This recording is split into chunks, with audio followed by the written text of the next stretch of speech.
Hello, everyone. Welcome to our November 13th, 2023, the Board of Education meeting. My name is Kim Hopkins, Board President.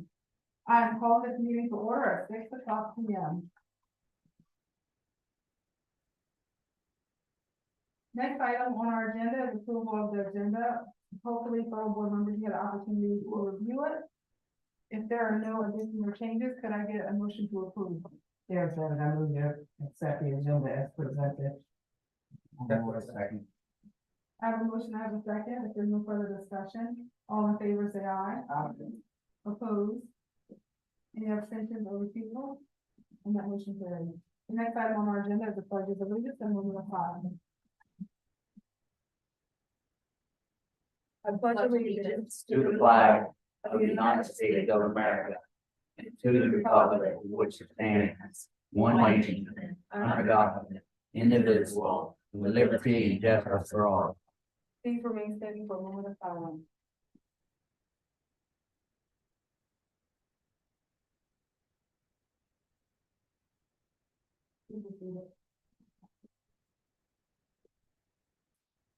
The next item on our agenda is item 4, approval of the minutes.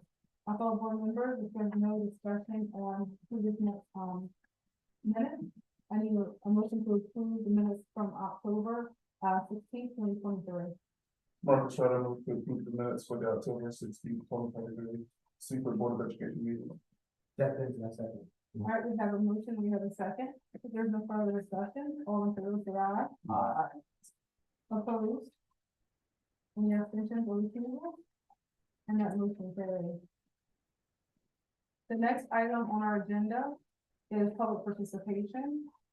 And I have one form, correct, Ms. Smith? That is correct. Awesome. I have Patrick DeBrook. If you don't mind standing over there at that podium and just give us your name, your address, and then let us know what's going on. My name is Patrick DeGroat. I live at 9377 River Vista Drive, Seaford, Delaware. I'm here today, just trying to figure out what's going on with the bus transportation issue. This is 2 years in a row. My kids are standing out in the rain, the wind, I guess not snow, we haven't had snow.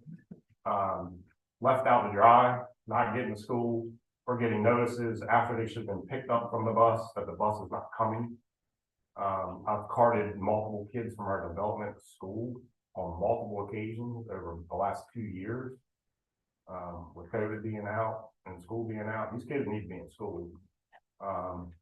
There's been short-term fixes of substitute drivers. There's been short-term fill-ins, but nothing seems to be concrete. And I'm just asking what's being done to address these problems, and is this bus the only bus, or is this bus franchise the only franchise that's having problems?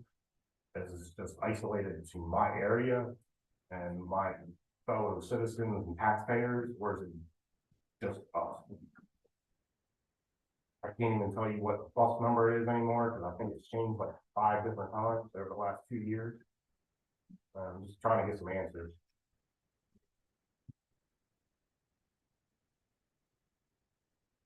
How recent has, have you been having these issues? What's that? How recent? How recent? Oh, like a week and a half, 2 weeks ago? Recent. I was just in here. Okay, since that time, has it improved? Since I was in here last, yes, I think the kids have been, but it's been like a week. So I mean, like, it improved at the beginning of the school year, and then there's been like 2 or 3 times, like almost the whole entire week of this year that's happened again. I was in the district office last year. I was in the transportation office last year. I was literally in the transportation office every time the bus did not show up. I had to bring everybody to school. I was in that office asking questions and getting nowhere. And to the point of basically I was told, we will call you with something, and that's why I kept coming in there morning, noon, and night. What's going on? What's going on? Like, I figured if I keep beating on somebody's door, something's gonna change. It seems like changing. So what I've done, and I thank you for coming in before us and letting us know the history of what you've been dealing with, going through. And I've taken down notes and so have my, colleagues of the board. And this is something that we can definitely look into, that's why I do thank you for bringing it to us. You said that it's been corrected for like a week, so I'm sure you're gonna continue to monitor that. If something, if something like this is occurring again, you can let us know, and I can definitely have someone reach out to you so we can do a follow-up. It's aggravating having to take, 6, 8 kids, and now I got liability on my hands taking other kids. And the last time this happened, my fellow neighbors left my kids standing out there after I had taken all those kids to school. I was very just big slap in my face. I can't, I can definitely empathize with how you feel, I can't. I'm like, I'm no offense, but if the bus goes by, I'm not taking any of them kids. Well, we don't know that you won't do that, but what we can control is, the bus contracts and things like that, so we'll make sure that we can do our part. And I'm going for the transportation office, ideas, but it doesn't seem like they like my ideas or trying to fix the problem. I don't know. I don't know which it is. I keep being told that there's like 2 main bus operations, Chambers and Lambton. Apparently, I guess it's Chambers. The first time this happened last year, my wife took half the neighborhood to school and took them to school and said the bus didn't show up. That was complete shock to the school. They had no idea about nothing about it. It was like, you're kidding, right? Like, no, we're not kidding. And then it was like for 2, 3, 4 days after that, then we were told another bus would swing by to pick up the kids. I was standing out there with the kids. It was bus 1. I do remember this. It was bus 1 was supposed to pick these kids up. And I watched bus 1 do about 40, 45 and a 35 past all the kids that were standing out there. I said, well, kids, let's pack in the truck. Let's go to school. So, Mhm. okay. So,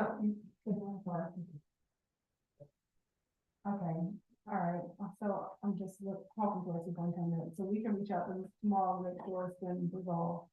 But. As of this week on Monday, so they got on the bus this week. Yeah. Last week they were on the bus, it was the week before, Yeah. it was like 2, 3, 4 days of it or something, I don't know, it was like Wednesday, Thursday, Friday or something, the kids don't make it to school, they'll be marked present, it's like, Yeah, you so, kids need to be at school. yeah, so back to that, like I said, we know you're tracking trend it. And so if it continues to be an issue, you can let us know. And we as a board definitely, because we're committed to this district. Our kids go to this district. Mine, I have 2. Have you had bus service problem? Say it again. Have you had bus service problem?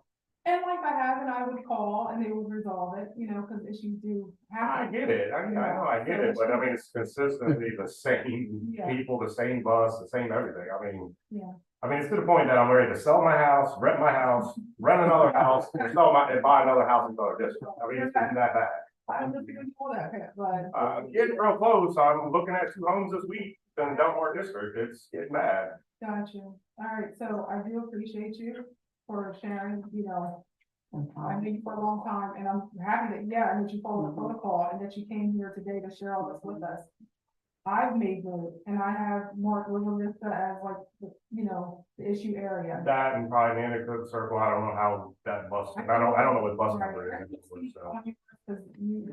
I'm here. You came here, Yeah. so we have this on our radar. So please just, reach out if it continues to be an issue. And, Reach out to the transportation office. And you said you'll reach out tomorrow, you'll follow up tomorrow? Yeah, I mean, we spoke. Yeah, I spoke to you. Like last week, Yeah, so absolutely. just call me again. Okay. I didn't know if I go to transportation or district office. I don't know, chain of command. Well, Dr. G, our superintendent, saying that she'll reach out. Yeah, okay. I think, thank you for coming out. Thank you very much. Am I done here or am I staying? You can say. I don't know how this works. I'm sorry. No. Feel free. I'm dirty. I just came from work. Good. All right, Pat. All right, so the next item we have on our agenda is reports and presentations, and we have several. We have a good tonight, we do. So we have our Best at the Nest awards. Looks like we have one of our Best at the Nest folks that is here. Beth Riggleman, would you like to come forward? Thank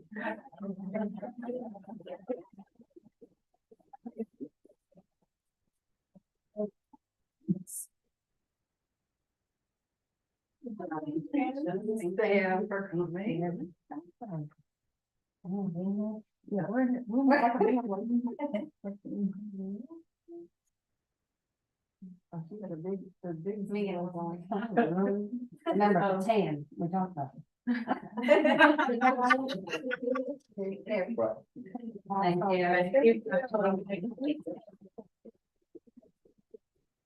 So October was a long month, so we actually had 5 Best of the Nest. That's our weekly award to recognize our staff members.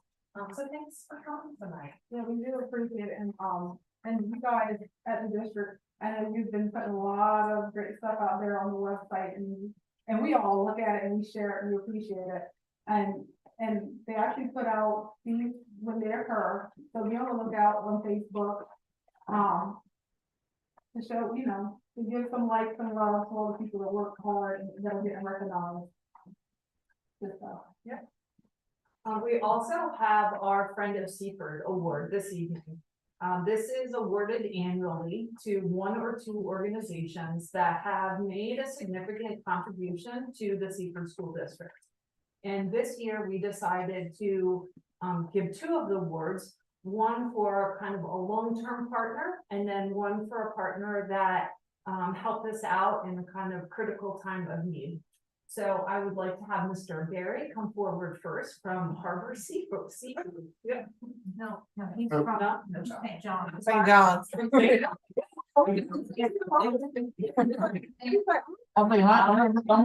Maybe there's another one. Yeah. Well, that's me. I just met last week. Okay. There you go. Thank you so much. Yeah. Absolutely.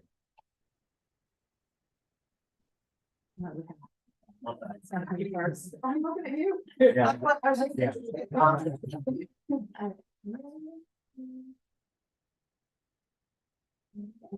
Thank you. Wonderful. So St. John's has been an amazing ally and supporter when it's come to our homeless population.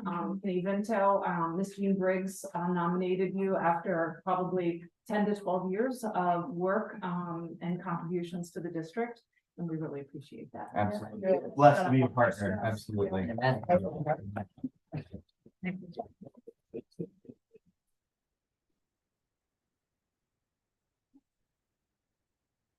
Barbara Seafood?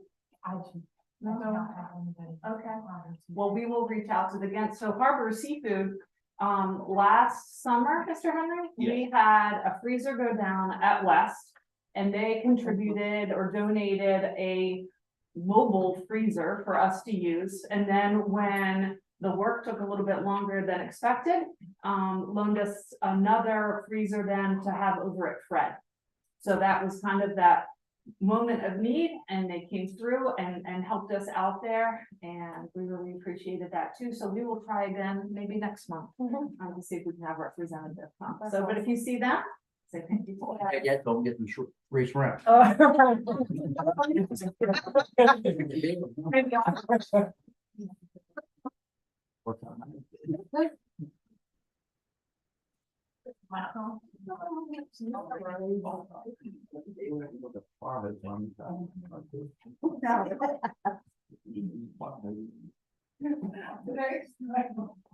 Next item on our agenda is the superintendent communication. So we are back after a long weekend to celebrate Veterans Day. Thank you for your service. We appreciate it. And we had a professional development day on Thursday prior to that. Since our last board meeting, Mr. Patches Hill has come on board as part of the executive team. So we've had a solid month with a full executive team, and it's been very satisfying to start building that dynamic and that communication and just seeing how everybody kind of fits together at that table. In other news, our lead grant writer, Mr. Jeremy Zoll, has procured for us a COPS grant for school violence prevention in the amount of $371,000. That will go towards fencing, cameras, radios, shatterproof, what was it? Film? Ballistic film. And then overtime for Seaton Police Department to cover some of our communities. So we're very excited about that, and not that we're keeping score, but Mr. Zoll, you're way ahead of Mr. Cameron. And then now we just start our slide into Thanksgiving. I know folks are looking forward to a couple of days off next week. And then we will quickly be moving into winter vacation mode and Christmas and all of the holidays. So the year is just trucking along. That's really all I have. Next item on our agenda is board communication. So, do you have anything to share? Yes, I did. Last week I attended the DSBA Board of Directors meeting. We started off with the treasurer's report, and as the kids would say, the math was mathing. All the money was accounted for. We spent the majority of our time going over our legislative priorities with the Board of Directors. That was passed on from the legislative committee. The biggest change was also making sure that we emphasized substance abuse disorder in addition to mental health and behavioral health, because, as we know, this is also an issue with high schoolers, whether it's vaping, whether it's, harder drugs, whether it's, alcohol and all those things, and that's also coded differently, when it comes to mental health or health services. So making sure that those are included in our legislative priorities front and center, and making sure that we're addressing those. To the points that were made earlier, we also talked about staffing issues, as we always do. As we know, there's staffing issues across the country, whether it's the custodians, whether it's bus drivers, whether it's teachers, parents, all across the board. We're having issues where it's hard to fill those jobs.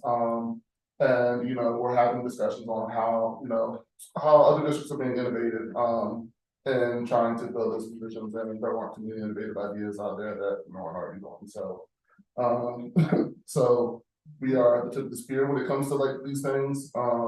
Aside from giving the money that we don't have, it's really not much else we can do. We got a report from the chiefs, and that was pretty much it. That's pretty much all we need. All right, and does anyone have anything to share? Thank you, Marcus, for representing us at these different meetings and bringing back the information and sharing with us in the community members. I appreciate it. Next item on our agenda is recognition for accomplishment, a discussion. Yeah.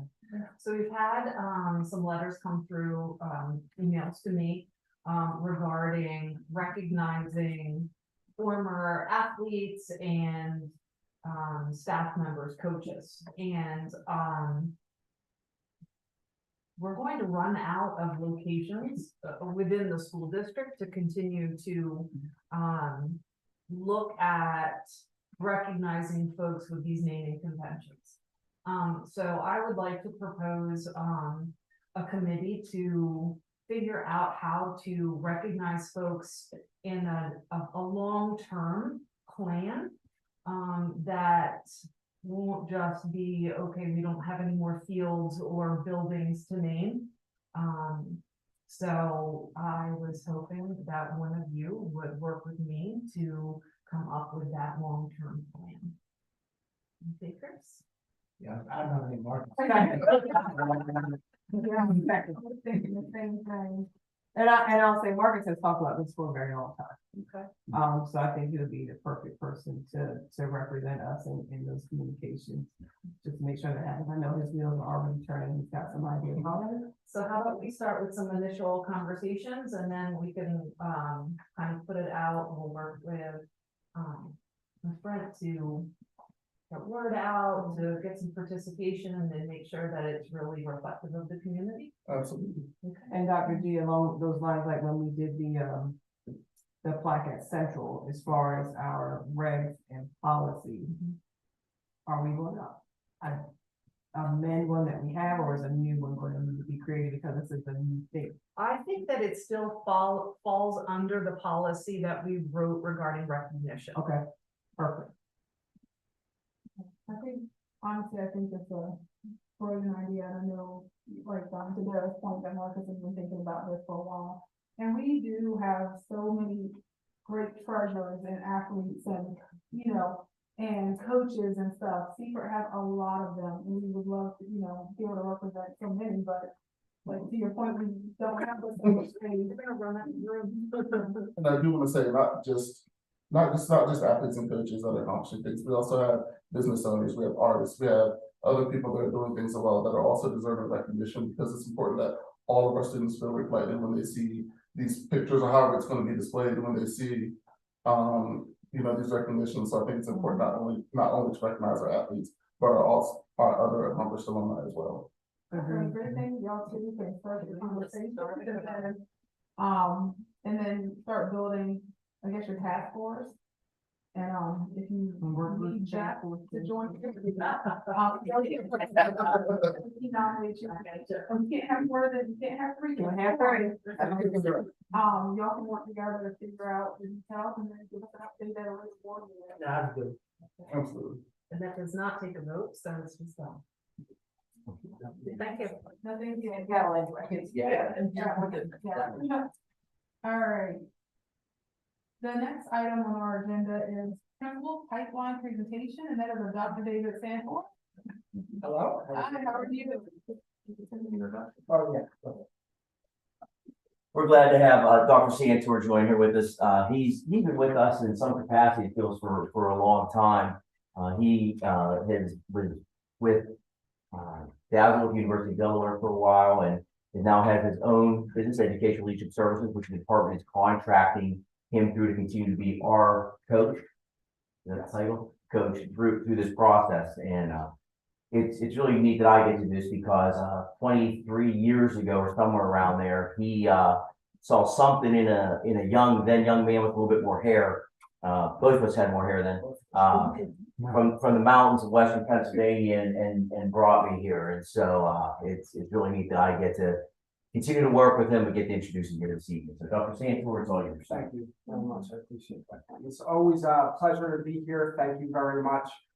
As Cam said, I have been working in some capacity with your district through either the University of Delaware. Now, I think this is probably like my 5th year here in some capacity. And in this latest venture has been through the Department of Education, who has funded this project. And it is a Wallace Foundation project that has been built up over the years to create an equity-centered leadership pipeline. And with our guiding statement being to employ and retain a well-qualified and diverse workforce while creating equity-centered leadership opportunities for all staff. So what the principal pipeline is it looks at 7 domains. And those domains are leadership standards, high quality pre-service prep, selective hiring and placement, evaluation and ongoing support, principal supervisors, leadership tracking systems to sustain the principal pipeline, all for the benefit of student achievement. And there they are in a little bit of an easier to read format. So last year, one more. So why is this important? So here's the most recent research around the importance of principals and their effect. First of all, leadership is second only to a classroom teacher in impact for student achievement. This we know. The difference being the principal actually affects it on a larger scale. So they actually think their effect size is greater than what it may show. A really good principal affects every teacher in the building positively. And student, of course. So the other findings that they had was that principalship really has changed over time. You may notice that principals are a little bit younger than they were when I was. So there are more female administrators, which is wonderful. There are more diverse principals. We could say not enough, which is part of the work of this pipeline. But then also the expectations for principals become greater and greater and greater. Okay, it once was a management business. I have to keep everything under control. Now I have to make sure the instruction is fantastic. Now I have to make sure that every student is taken care of socially and emotionally. It is a huge, huge job. I will tell you that the biggest part of my job is coaching administrators, and this year I coach up nearly 40. Okay, and it is a very big job. Principals and assistants. So what was the process? So last year we took a deep look into each of those 7 domains. And I met with your leadership team, district office administrators. And what we did was we went through each of those domains, and then we gathered evidence regarding their effectiveness. What were you doing in each of the domains? For instance, what were you doing in hiring? How were you supporting the principals? All of the domains we took a deep look at. I made sure it wasn't just, hey, yeah, we do blah, blah, blah. Part of my role was to say, show me the goods. So if you say you meet with principals, I want to see what you do. If you say you work from a plan, I want to see the plan. Those types of things. That was step 1. Step 2 was craft a comprehensive plan to kind of address all those domains. Not all this year necessarily, but over the course of a couple of years. And you have that plan, I believe, in the pack. So the other thing after that you should know is that I believe it was 4 times last year, 4 times this year, some of your administrators come to Dover and they meet with national experts around the area of the equity-centered pipeline that Wallace has put together on such topics as hiring, on such topics as building strong teacher leadership, which is a big part of this. Because the idea of it is to build a better bench, right? So if you have people in Seafood who know the community, who come up through your system and are ready to step in as leaders, then they already know the community. They already know the students. There are so many advantages of that. And in a small district like this, we talk about it a lot. Sometimes those people get opportunities elsewhere and go. But if you have 7 to choose from and 3 of them leave, that's not as good as having 15 of them and 3 of them leave, because then you still have 12 hanging around that you can pick from. So building that pipeline, that's what most of the activities center around. Some of the highlights of the plan you have, it is pretty comprehensive. It addresses every single one of the 7 domains. One of the things that, the first one is leadership standards. So there are these guiding standards to use as an action guide for not only your current administrators to build their skills, but also when we're addressing the teacher leaders, when we're doing things for them to build their leadership capacity, we're anchoring them to standards. Okay. And so that is one. With an emphasis, remember, it is an equity-centered pipeline. So it's about building the pipeline, but it's also about getting people who will serve this community extremely well and building their capacity to do so. So the second one is what we're calling the Assistant Principal Academy, right? So there's going to be some professional learning for the assistant principals to further prepare them to step into a principal role, because we constantly want them growing. The more we can do that as they are assistant principals, the more they'll be ready to step into that very, very big job of the principalship. So one of the other things that they did to target, yeah, and I want Cam to get credit for this. I want you to get credit for this grant. It seems like there may be a competition. Yes, but it's not nearly as much money as Mr. Zoll's. I thought it was $2 million or 20,000. Okay, anyway, so one of the things you're doing to build teacher leaders is this idea of a lab classroom where some of your teachers, really, really strong teachers, teach and other teachers come and watch them. Those teachers also lead your professional learning communities. Those teachers also do walkthroughs. Really building the leadership capacity of the master teachers you have in your building to help them prepare for culturally responsive instruction and to keep building their knowledge as they move up in your system. With that, and we were laughing, there was a $20,000 grant given from the Department of Education. Most of that is for two things. It's for stipends for those teachers, and it's also for substitute coverage. One of the other highlights of the plan, and I do want to say that, again, I work in many, many districts in Delaware and beyond Delaware. And this supporting your principals is something that CFER does as well as anyone through your 90-day plan process and how much contact time your administrators at the central office work with your administrators in the building. So it really is a model for others because there is constant support for the building level. So one of the things that is in the plan is continued contact with district office staff, doing walkthroughs, once again, looking for those strong practices. The other piece is part of the tracking system is to make sure that we're getting as many people into these leadership opportunities as we can. Making sure that population getting into those leadership opportunities is diverse.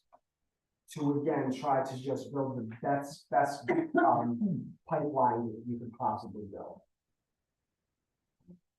So most of what I just discussed with you was last year. That's when we went through the self-study. That's when we built the plan. So what we're doing this year is we're continuing to build that leadership capacity. We're working the plan. I'm still meeting monthly with your administrators or more and making sure that just helping with the technical aspects and any assistance they need with the plan. And in the second half of the year, we'll modify the plan as necessary as we go into the following year. That sums it up. Now, what I gave you was just a small sample of the activities in the plan. They did, and when I say they, I just took everybody's wonderful thoughts and put them down on paper. They did a fantastic job, really hitting this from all angles to build this wonderful pipeline. I have a question. How is your services funded? Is it funded through DOE or the district pays for the service for the individual principal? So That's themselves. For this is fully funded from DOE. So DOE contracts, there are 7 other districts that do this. DOE contracts technical assistants, consultants for each district free of charge.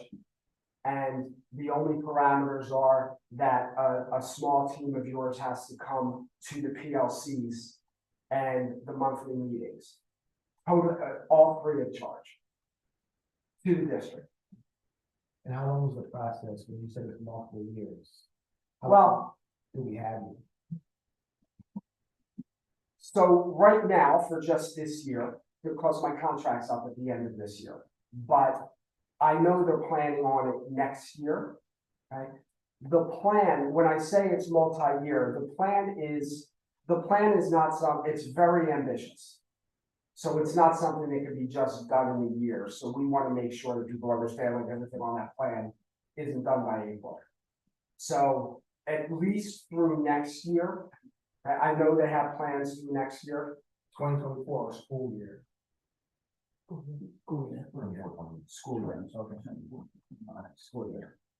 What I would add, Mr. Benson, is we're in year 2, and there's a difference ahead of us that are in year 3. So at least, so we were in the second cohort, so I know there's at least a third year. I don't know if there's gonna be a fourth after that, but we know that we'll still be part of it next year provided with everything.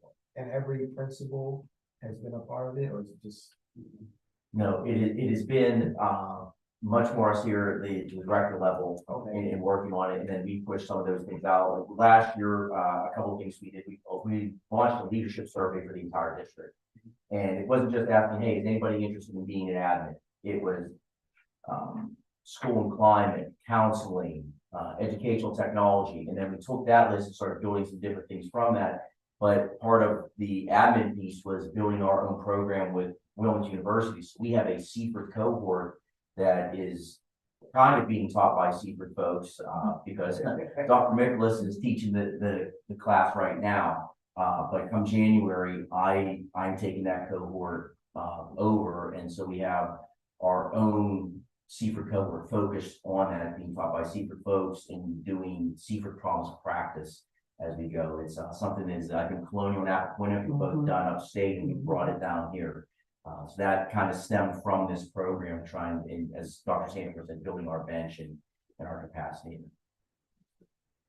I have a couple questions. First of all, hi again. Hi. Hi. Just for a point of clarity, I was part of the principal preparation program, and Dr. St. John was one of my professors for one of my classes. He was a star student. I just have a couple questions just for clarity. How is what you're doing different than what's already required by DOE for new administrators, where you're assigned a coach and they follow you for the year? How is this different than what DOE is already doing? So this, Or are you part of what you're doing? I am actually not part of that. That is a whole separate service Okay. that DOE has. When I tell you, and I'm sorry, because I spoke about the various pieces of it. This is purely around those 7 domains. Coaching and giving support to the assistant principals is a piece of that. And an activity might be get the person a coach, but that's not part of this. Here, if I can, our longest tenured assistant principal right now is entering year 3, as far as it here, because we've had the turnover that we've had. So when we started looking at this plan and looking at the resources from Dr. Santor, he went back to the department asking, here's what they would like. They'd like for me, meaning him, to give some PD and have an AP Academy, because they have such new folks coming to us. And the department was gracious enough to allow us to do that. So went through Dr. Santor, he was with us 2 weeks ago, I think, was it 2 weeks ago at a director's meeting, and he'll still check in on that with that monthly piece, but he's also going to do some work, because Dr. Jeanette missed being part of this last year. He's working with her to kind of work on that focus, the instruction side of it. And then we're taking some of that time and doing some half days with that AP Academy to help and give as much support to our APs as we can. Okay. A second question for clarity. You mentioned that you worked with Seaford last year. I also know last year there was a work group with DOE, Wilmview, PPP, all the folks for principal preparation. And you mentioned that it's part of the plan that you have, but I'd love to, not to belabor the meeting, but what is your goal with that part? So again, 2 separate things. Last year, I was here with the pipeline, working on the very plan that I just outlined to you. The other piece that Dazzle was working on in the University of Delaware and DOE was trying to get all of the principal preparation programs in the state of Delaware on the same page, working together to make sure that they served our people well in Delaware to make them right. Right, I was in the work group, so I was there, So really 2 separate things. What your district did do was tap into the Wilmington University preparation program to allow it to be, and even though it's small numbers, it's the first year, to allow it to be very convenient for people in Seaford, Delaware to get their certification. They don't have to drive up to UND.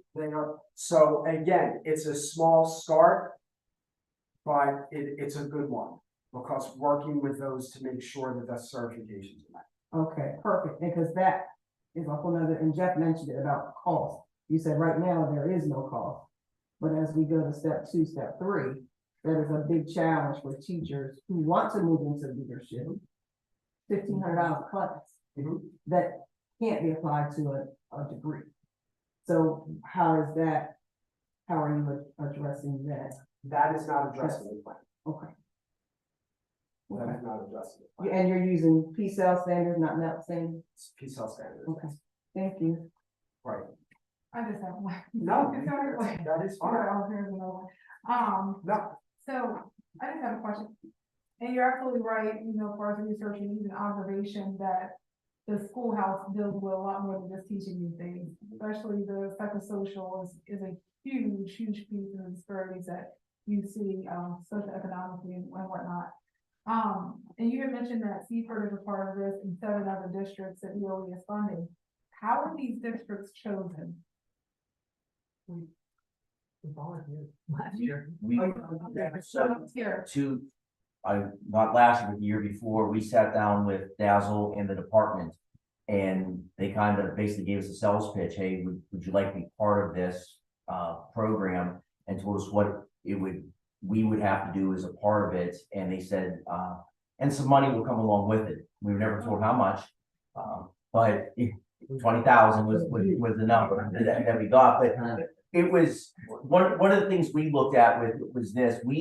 And Dr. Santor alluded to this. We have a lot of things going on, doing a lot of different things, but sometimes we lack the capacity to put that kind of all together in a nice little plan or book. And so when Dr. Saylor and Dr. Wilson kind of sat down and presented this, I think it was to Dr. Nicholas, Dr. DiGirolamo, and myself, and we kind of looked at it like, it's kind of, they're going to give us some of the technical support to kind of put this together. And we also have a little bit of say so on who may or may not be our coach. When we were kind of putting that all together, like, okay, this would be really good for us. And it really has. We put a lot of stuff together. And I appreciate what Dr. Sandsberg has to say, and the fact that, we have a lot of good things going on, but just sometimes don't keep it all together and market that well. We're doing all of those things. I think the interesting part last year going through that evaluation process was identifying from all our different areas what we provide as growth and leadership opportunities from paraprofessionals or IT department. And so a para going to a teacher becoming a special ed coordinator or an assistant principal or a PIO or a reading specialist. And so this pipeline is about building that capacity at all stages, right? So that at some point, yes, but a chunk of that is getting our assistant principals who are less tenured into a better spot to become principals. It's about the classroom teachers, right? So it's that continuum, I think, of potential and growth, more than just any one principal prep or teacher prep or parapro, right? no, I mean, I think that is great. I just know that, when you're considering your certifications and stuff get housed here, and I'm sort of thinking, well, we identified as, for any particular reason. So I'm happy to know that we volunteered. And because I also think it's about we're good partners.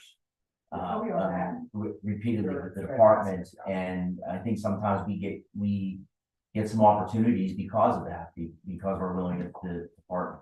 No, I mean, I think it's great. I think that, helping leaders, meet their potential, I think is a beautiful thing. And to your point, 3 years is the length that we have right now for some of our APs. And it isn't an easy job, so it's not easy. So I am thankful for this, the opportunity. I just wanted to make sure we understood the history of how we got here. No, it was volunteer, and it's part of the reason the district's successful, because they understand what's important and not. And I'm also, before I leave, just each one of your district office administrators gave me individual time last year for an interview. We thought that was important. Nobody else did that, because nobody else would even think of saying, hey, could you go, the curriculum director, could you go interview that person for an hour? The assistant superintendent, could you go interview that? Most people don't do that. This group did. And on top of that, I was able to brag to all of my colleagues who are in year 2. They are not nearly as far as where you are. And it's allowing you to actually work the plan and do things like assistant principal academy and the book club. And that is just an absolute credit to your people. They are fantastic to work with. They're child-centered and very driven, and it's always my pleasure to work with them. You're that group, freaking rock star. I had a question then. So this education, these classes that they're taking and we mentor them, is that doing their work hours or do they have to do that separately? Is that something that's taking place in the classrooms, like when the mentor comes in? Like when you're getting this training per se to get them You ready mean for with the principals assistant principals? and stuff, yes. I think that's. Is that something done off? I mean, they made the schedule work. Okay, Yeah, so for as far as our academy goes, we're taking advantage of, I think, a half day on a PD day. And then some other times, it's some half days around where we're working with, because of our time difference with the elementary and the secondary, getting some folks in and being cognizant of Dr. Santor's time as well. But in regards to, if you're talking about the separate program that Dara mentioned in regards to the coach, their coach works with them during the day and after the day, in different capacities. Yeah, I just think because the other ones have, kids and stuff, you got a certain time, you gotta get home and watch kids now, you get time to go to class. And you could be missing a good opportunity for someone to be able to be that person because we're tied down and you can do it. You're absolutely right. Very good. Thank you. Thank you. It's my pleasure. Thank you very much. Have a wonderful evening. Thank you. All right.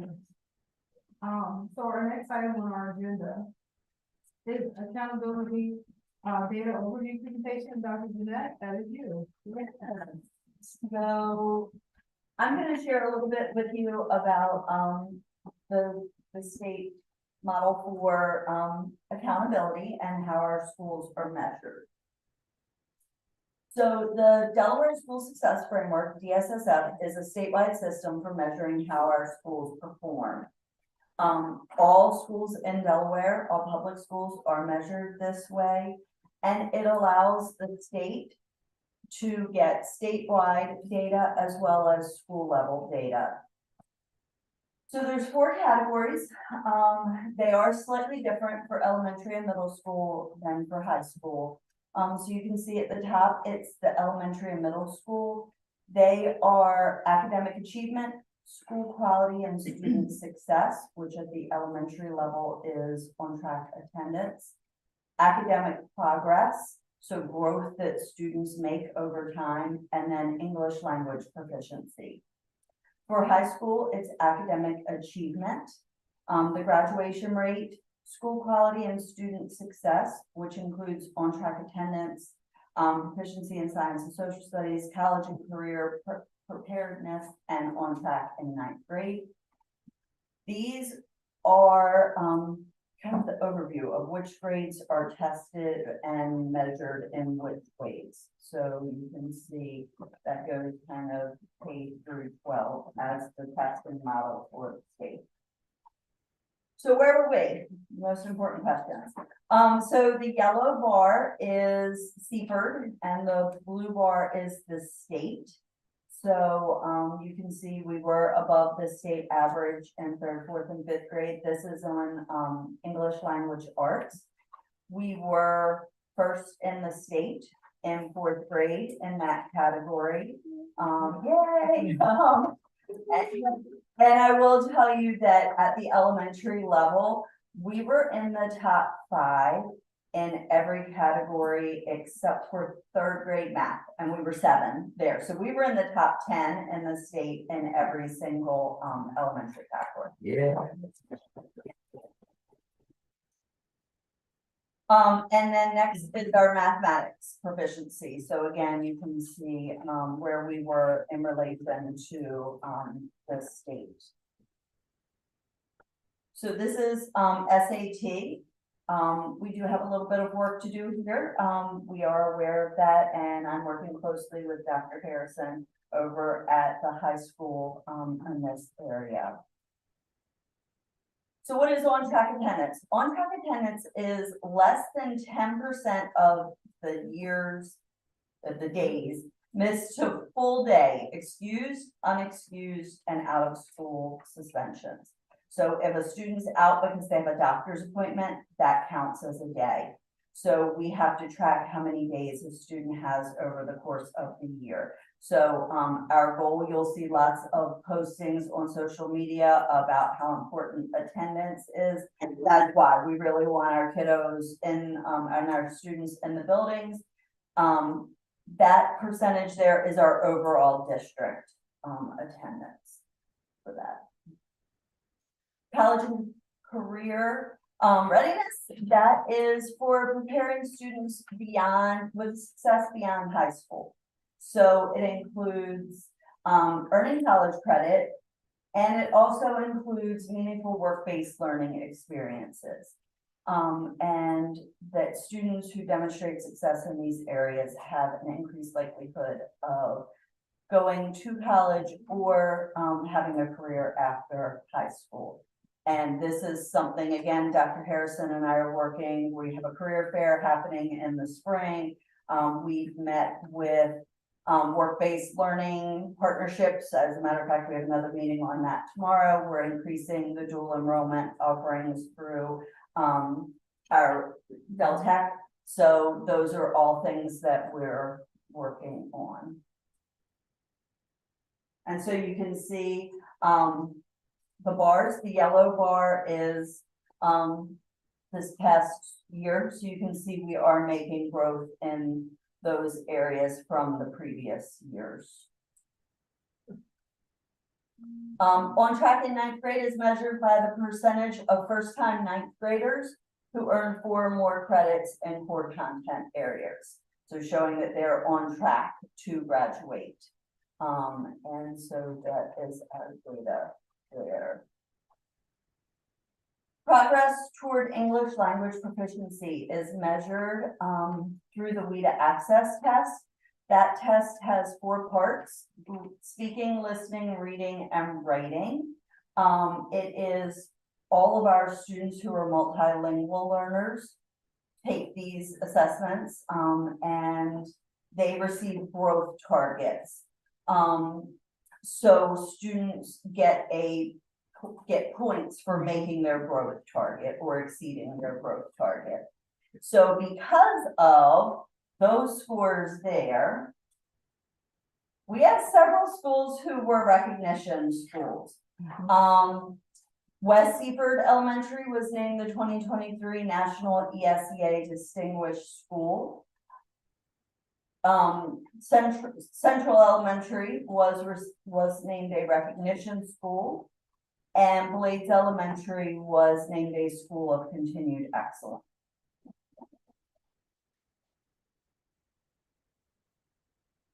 Well, they didn't get your type of money, but. They did, but it's nice.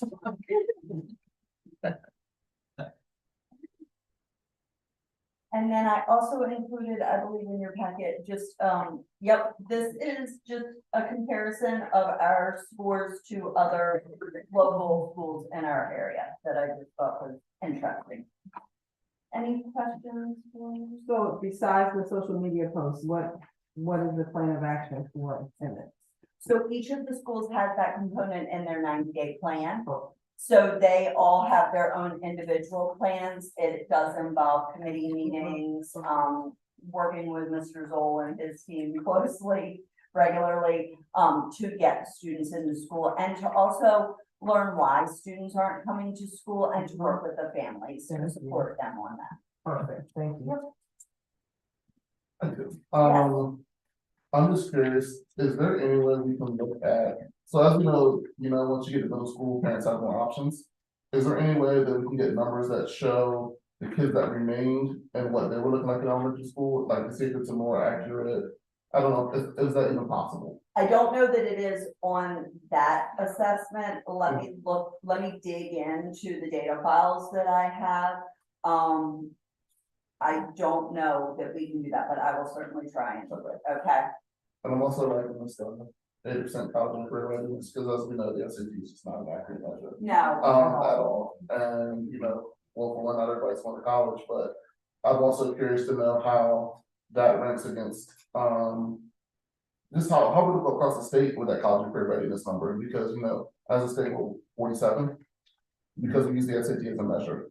So what does that look like, Especially with the growth that we've made in that area. absolutely, I can I'm certainly curious. do that. Well, I like your curiosity. I'm pushing it hard. We definitely, that's something that we've spoken about for many of times.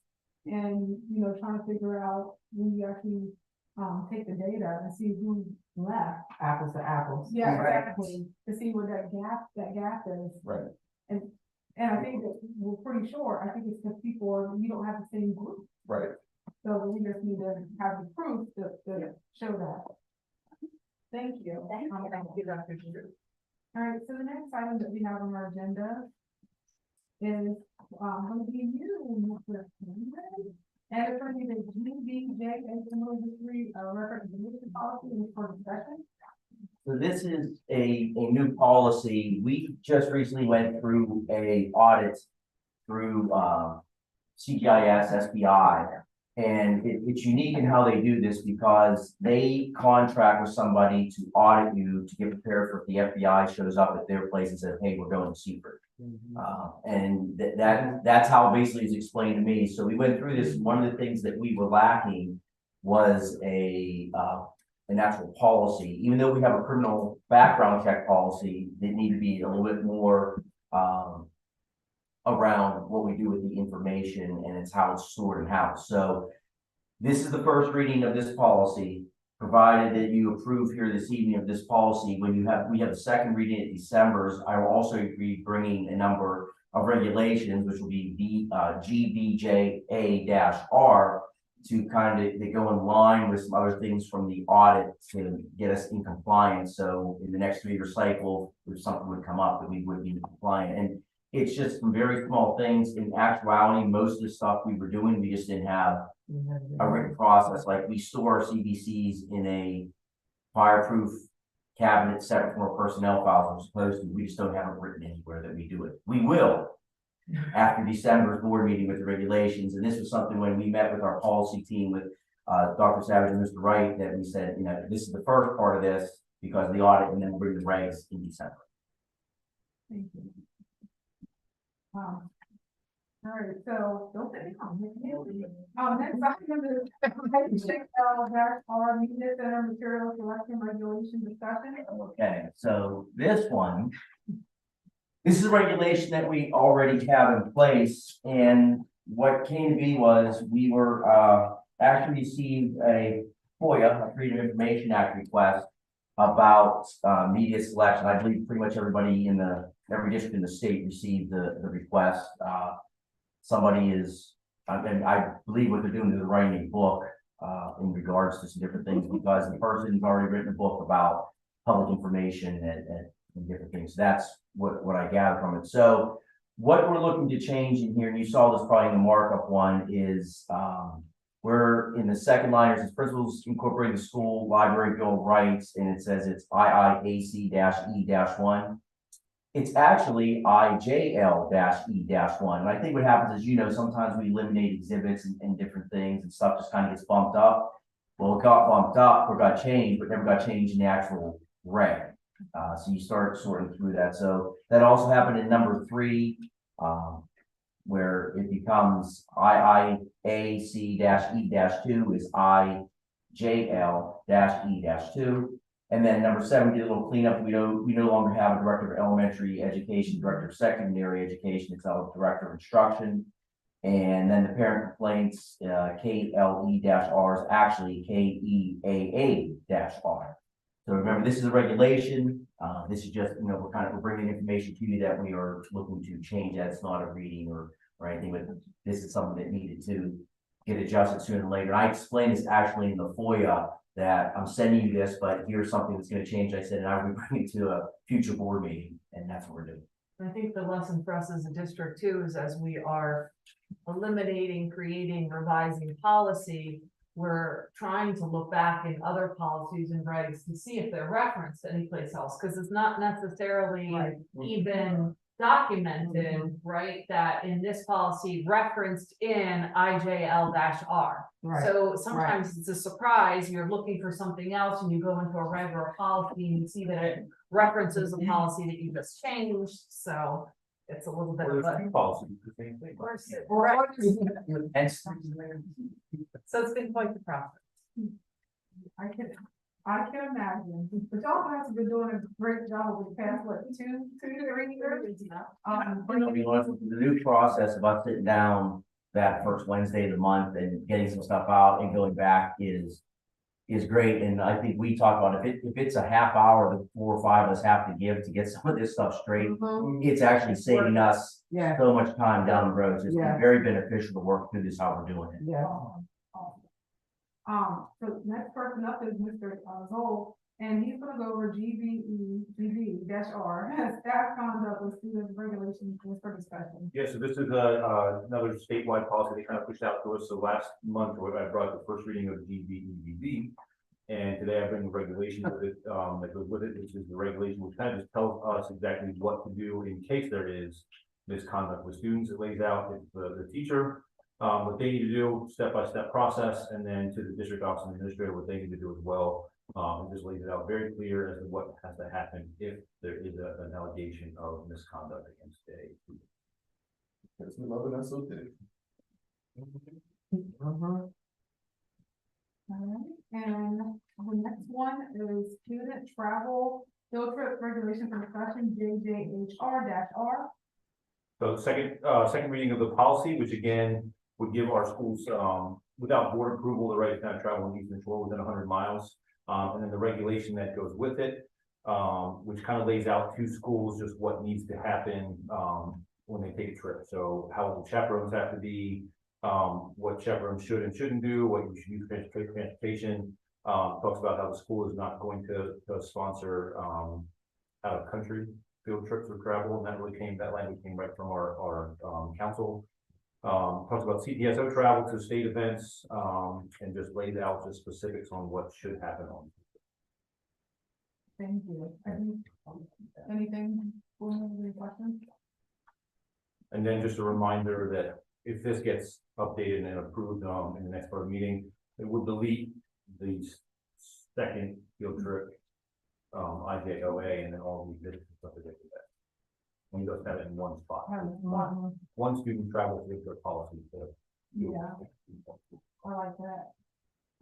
Let's see, the next one, that's it, I think that's it for you, Mr. Cole. Thank you. All right, I'm now ready to move to agenda action items.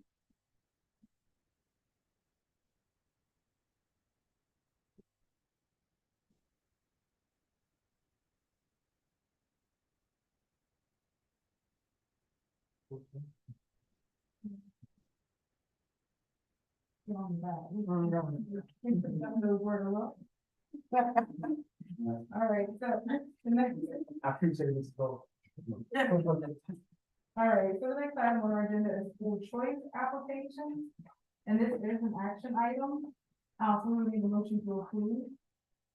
Jeff Benson, I make a motion that we approve school choice application 2024-63 as presented. Yeah, second. We have a motion and a second. All in favor, say aye.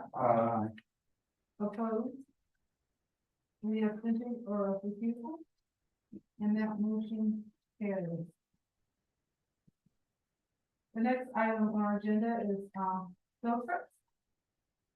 We have one, it is Central Elementary, preschool student. It'll be December 15th, 2023, from 9:45 to 2:30. They're gonna go to the Center of Salisbury down in Maryland. Students will learn about the value of money, learn about finances, by shopping for friends and family to prepare for the holidays. All right, so that is an action item. I will need a motion to approve. Marcus, I would move to approve the field trip agenda as presented. Jeff Benson, second. All right, we have a motion, we have a second. If there's no, further discussion on that matter, all in favor, say aye. Opposed? Any abstentions or refusals? And that motion carries. The next item on our agenda is facilities request, and what we have is the annual dance recital of the Stars on 9 Dance Center. Requester is Kathy Danson. The rental dates are, as you all can see, May 20th, 21st of next year from 3:30 to 8 p.m. and then also June 9th of next year for the recital from 2024. You can see the setup and the start time, end time, and the cleanup time. This is an action item, we need a motion to approve. Chair Sanders, I move to approve the facilities request as presented. Normal rights. Second that, 703 facility request. All right, so we have a motion in a second. If there's no further discussion on facility request, all in favor, say aye.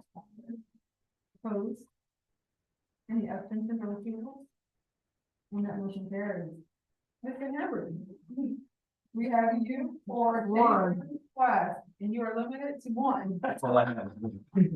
All right, so basically all I'm asking for tonight is that we can bring some authorized allowance funding back from a project that's been completed. So it's $50,000 coming back from Fred Douglass Elementary School renovations, the HVAC renovations over there. And that money will be coming back to provide some funding for additional projects that will be taking place this summer in ESSER 3. Those are the ones like. That's it. So, thank you, Mr. Henry. So that is an action item, so we will need a motion. Mayor Sanders, I move to approve SEA -21005 FDE MEP1 CO 001. Change order request as presented. Okay, were you seconding, Joe? Yeah.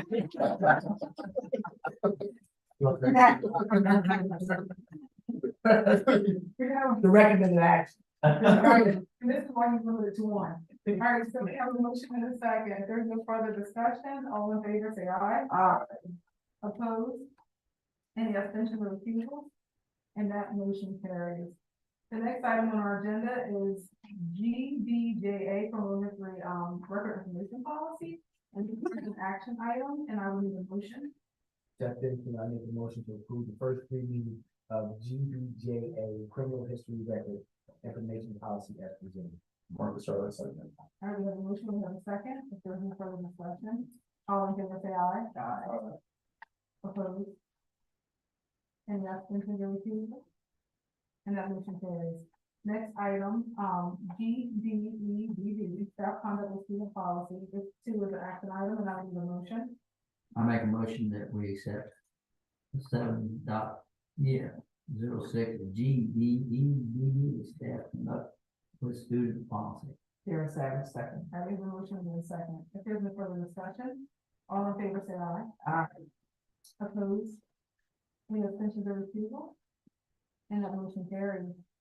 The next item on our agenda is GBL, staff award and recognition policy.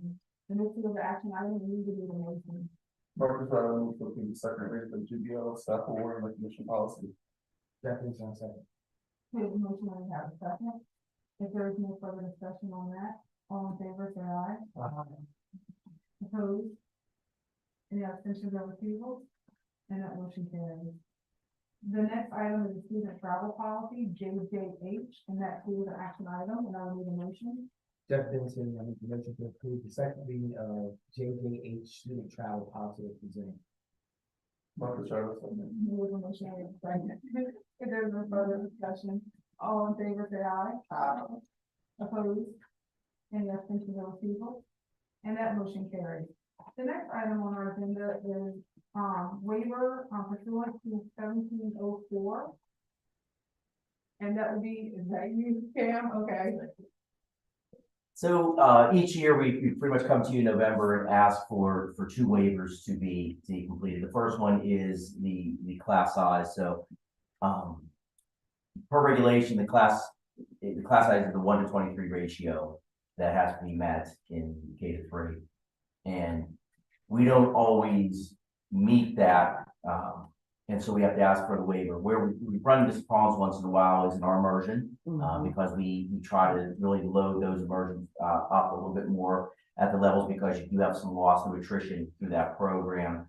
And then in some other areas, we're really close to probably really not even really needing this any longer.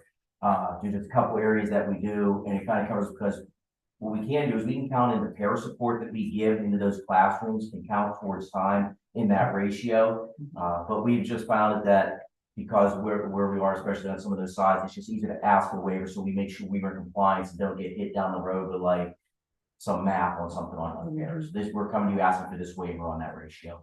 It was, so part of this is it does have to be advertised, and we did meet the advertising requirements that it needs to go through. And did you have a question, Mr. Ray? No. Okay, all right, this is an action item, so I would need a motion for waiver pursuant to 1704. I make a motion that we accept 7.09 waiver for student to 1704. Yeah, that's that. We have a motion with a second. If there's any further discussion on this matter, all in favor, say aye. Opposed? Any abstention of people? And that motion carries. Pam, in the waiver pursuant to 1705A. So we have a 98% waiver is what this is traditionally called. So we have to use 90% of the units that we earn in a building. We have to use 90% of that 100% in that building, or ask for this waiver. And one of the reasons that we ask for the waiver is there are some ways that we maximize the units that we get from the state. So sometimes there might be some issues where there might be some opportunities where the elementary schools get a little bit more support for some different programs. And so we might take those units that are separate from the unit count and take those units to help staff the middle school and high school. However, as I like to tell all my principals when we meet after the unit count, all of our buildings are staffed over 100% of what we earn at the unit count. Because the unit count doesn't include the Title I positions that we put in, and some other different things. So all of our buildings are well over what we earn unit wise. But just because we do some moving around some things to maximize staff, we need this waiver to make that happen. Understood. Thank you. So this too is an action item and it will require a motion. Marcus Riley would approve the waiver pertaining to section 1705A, subsection A, title 14, All right, motion with a second. If there's no further discussion, all in favor, say aye. Opposed? Any abstention or refusals? And that motion carries. The next item on our agenda is the financial report, and Mr. Patrick Hill, that's you. So you should see tonight that, first thing we have up here is operating unit expenses. We are at almost 31% of our year. And we have gone from 9.7 to 8.8 million, currently. In the remaining local budget, that's basically about $850,000, $871 over the past month. Now that is normal, so you will notice that we're tracking normally, and about 2/3 of that amount is our salaries after our 8 payroll cycles that we have just completed. Any questions on that? No. All right. Thank you. Taxes. We did receive taxes. You'll see this reflected also in our later one when we show it. You'll see quite a few taxes have come in this month at 4.5 million specifically to this area, as well as we've got the senior property tax and disabled veterans tax credit that had come. So scroll down.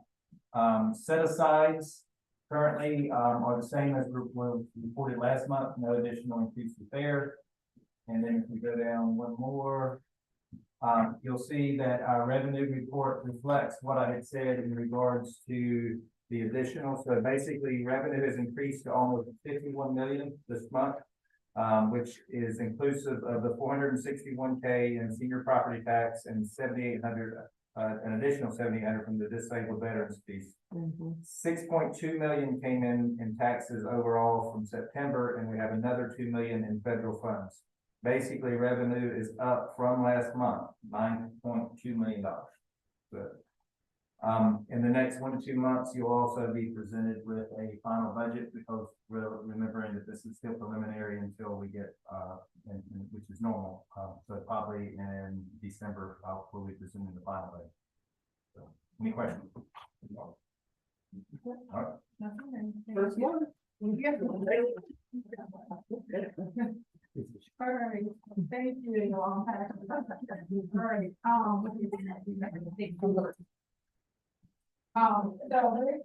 financial reports is an action item. So I will need a motion.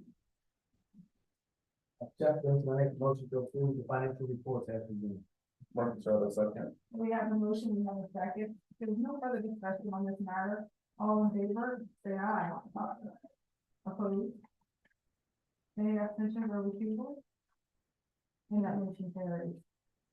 The next item on our agenda is our long range agenda. And you will see that we have several more things happening, actually in November, matter of fact, a couple things happening tomorrow. So we have this week skating fundraiser. Oh, that's, thank you, Pam, it's up there on the board. The 16th is not a professional development day, it's actually a parent conference day, so.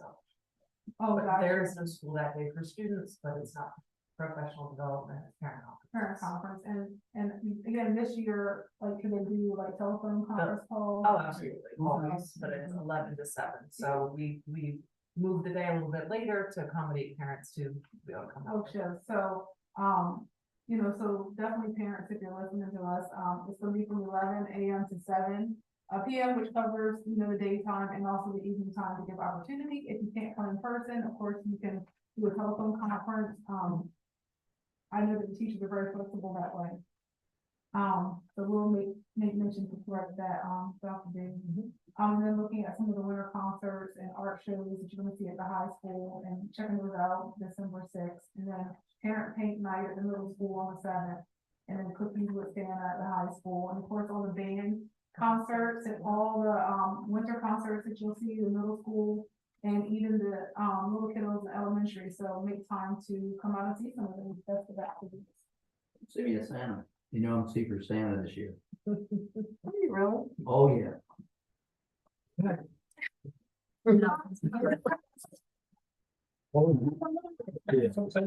I volunteered to ride on the fire truck during Christmas parade. That was it, I thought.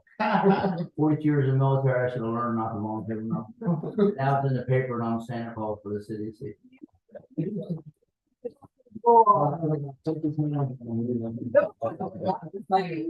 That is Santa.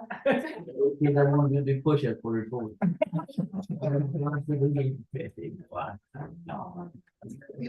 So don't, again, don't volunteer. No, we're gonna come out and take pictures of you. We sure are. Matt, is that your doing? Yeah. I don't do that. Yeah, it is. Yeah, you're going for it. Thank you everyone, for the presentations and contributions to tonight's meeting. The next item on our agenda is an executive session, and that is for personnel matters and legal updates and student matters.